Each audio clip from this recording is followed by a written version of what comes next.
Hello students, welcome to Hindi class. Hindi की कक्षा में आपका स्वागत है। आज हम ज्ञान सागर पुस्तक का 20वां पाठ कर्मवीर, जो एक कविता है, उसकी व्याख्या करेंगे। तो आइए शुरू करते हैं। पाठ 20 कर्मवीर।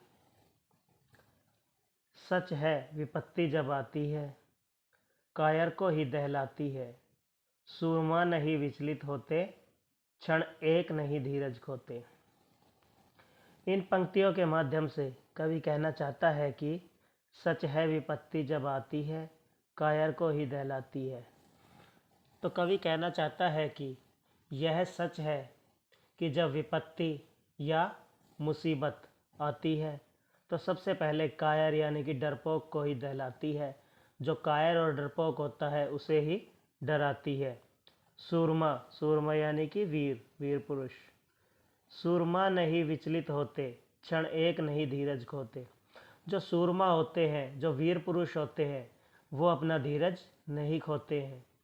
विपत्ति के समय भी वह अपना धीरज बना कर रखते हैं और क्षण एक नहीं धीरज खोते। और वो एक क्षण के लिए भी, एक पल के लिए भी अपना धीरज, धैर्य नहीं खोते हैं।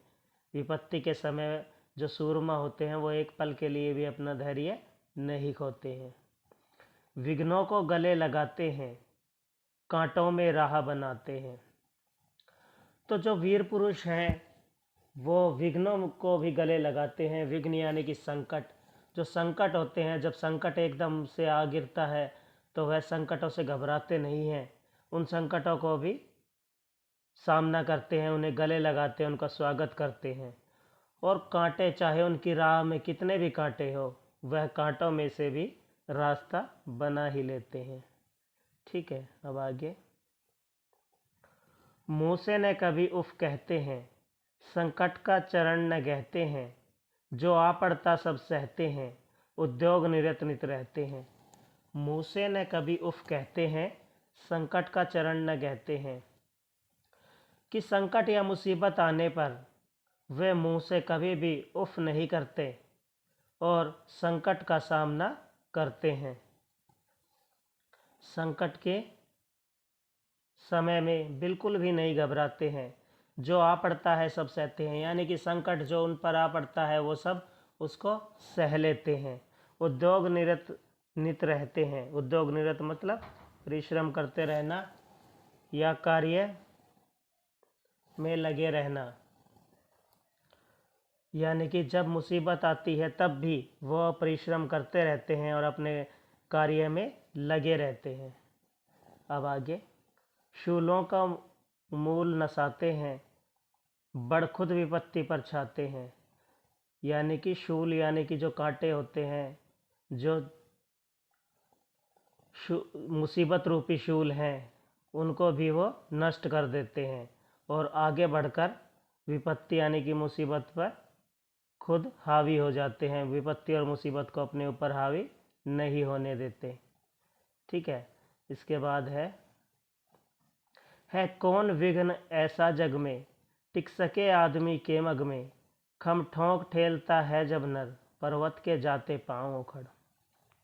इन पंक्तियों के माध्यम से कवि कहना चाहता है कि है कौन विघ्न ऐसा जग में, कि इस संसार में, इस जग में ऐसा कौन सा संकट है, ऐसी कौन सी मुसीबत है जो आदमी के मग यानी कि रास्ते में टिक सके, जो आदमी के सामने टिक सकती है। ऐसा कोई विघ्न, ऐसी कोई मुसीबत नहीं है जो मनुष्य के सामने टिक सकती है। खम ठोक ठेलता है जब नर। खम मतलब साहस या हिम्मत। यानी कि जब इंसान साहस और हिम्मत से काम लेता है तो बड़े से बड़े पर्वत को भी हिला कर रख देता है, बड़े से बड़े पर्वत के भी पांव उखाड़ देता है। मानव जब जोर लगाता है, पत्थर पानी बन जाता है। तो इन पंक्तियों में कवि कहना चाहता है कि मनुष्य जब अपना परिश्रम करता है और वह अपना परिश्रम का पूरा जोर लगाता है तो बड़ी से बड़ी मुश्किल को भी आसान कर देता है, यानी कि पत्थर को भी पानी बना देता है। गुण बड़े एक से एक प्रखर, है छिपे मानवों के भीतर। मेहंदी में जैसे लाली हो, वर्तिका बीच उजियाली हो। गुण गुण बड़े एक से एक प्रखर, प्रखर यानी कि तीक्ष्ण या तेज। तो मनुष्य के अंदर एक से बढ़कर एक बड़े गुण होते हैं, यानी कि प्रखर यानी कि तेज गुण है, तीक्ष्ण गुण होते हैं, जो है छिपे मानवों के भीतर, जो हर मनुष्य के अंदर छिपे रहते हैं। ज़रूरत तो हमें उन्हें बाहर लाने की है। मेहंदी में जैसे लाली हो, जिस तरह से मेहंदी के अंदर लाली छिपी रहती है, उसी तरह मनुष्यों के अंदर भी बड़े तीक्ष्ण और तेज गुण छिपे रहते हैं। मेहंदी में जैसे लाली हो, जैसे मेहंदी ऊपर से दिखने में हरी होती है, लेकिन जब हम उसे रचाते हैं और धोते हैं तो वह लाल रंग प्रतीत होता है उसका। वर्तिका बीच उजियाली हो, वर्तिका यानी कि सलाई या दिया सलाई, बत्ती।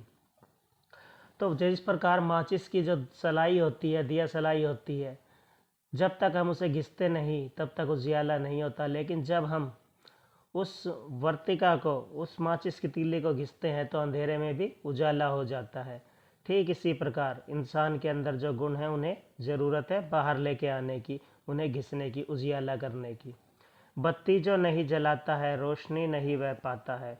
तो जो इंसान अपने ज्ञान रूपी बत्ती नहीं जलाता है या अपने परिश्रम रूपी बत्ती को नहीं जलाता है, वह रोशनी में नहीं आ सकता, वह रोशनी को नहीं पा सकता। ठीक है, अब आपने इसे अच्छे से व्याख्या को याद करना है।